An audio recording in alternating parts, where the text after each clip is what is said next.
Ukraine Russia विवाद को लेकर बैक टू बैक अपडेट्स निकल कर आ रही हैं। एक के बाद एक देश अपने नागरिकों को कमर्शियल फ्लाइट्स पकड़कर यूक्रेन छोड़ने के लिए कह रहे हैं। अमेरिका समेत नाटो के कई सारे देश अपने नागरिकों को ये वार्निंग दे चुके हैं कि वो अफगानिस्तान की तरह यूक्रेन में कोई भी मिलिट्री इवैक्यूएशन ऑपरेशन नहीं करेंगे, इसलिए सब के सब यूक्रेन से बाहर जल्दी निकल जाएं। शायद अमेरिका, ब्रिटेन समेत कई सारे नाटो देश रशिया के यूक्रेन के ऊपर हमले के बीच इवैक्यूएशन के लिए भी अपनी सेना यूक्रेन में नहीं उतारना चाहते हैं, ताकि यूक्रेन रशिया विवाद में कोई कंफ्यूजन बिल्कुल भी ना हो और कोई तीसरा देश इसमें ना कूद पाए।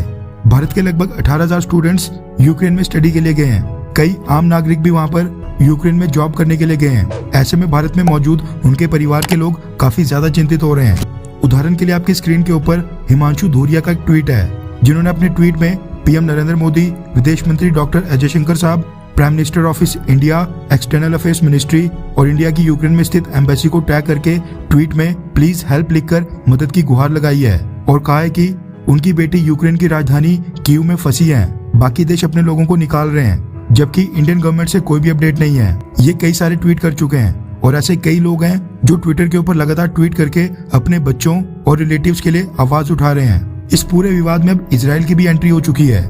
इजराइल ने भी यूक्रेन से अपने देश के नागरिकों को जल्द से निकलने के लिए कह दिया है। साथ में इजराइल की गवर्नमेंट टोटल 32 फ्लाइट्स का भी अरेंजमेंट कर रही है, जो सभी इजरायलीज को यूक्रेन से वापस लाएंगी। सिचुएशन बद से बदतर होने के पीछे दो मुख्य कारण हैं।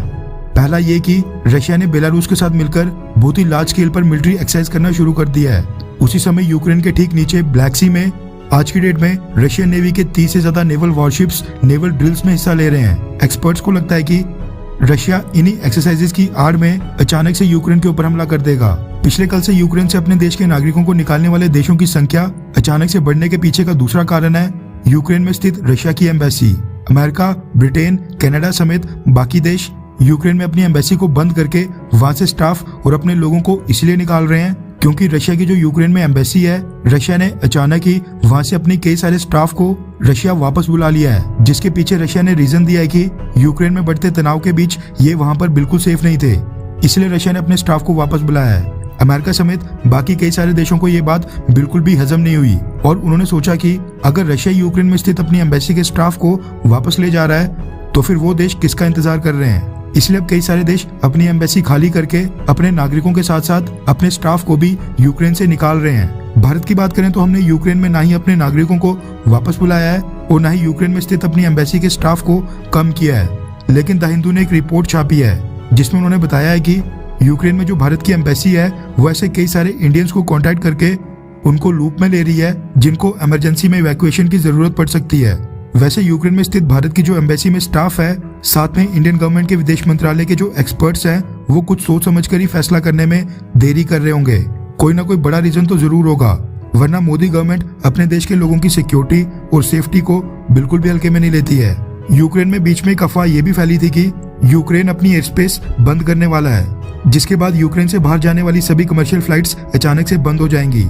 लेकिन यूक्रेन की गवर्नमेंट ने इसको फेक न्यूज करार दिया है और कहा है कि यूक्रेन की गवर्नमेंट ऐसा कुछ नहीं करने वाली है। यूक्रेन से बाहर जाने वाली कमर्शियल फ्लाइट्स पहले की तरह लगातार चलती रहेंगी।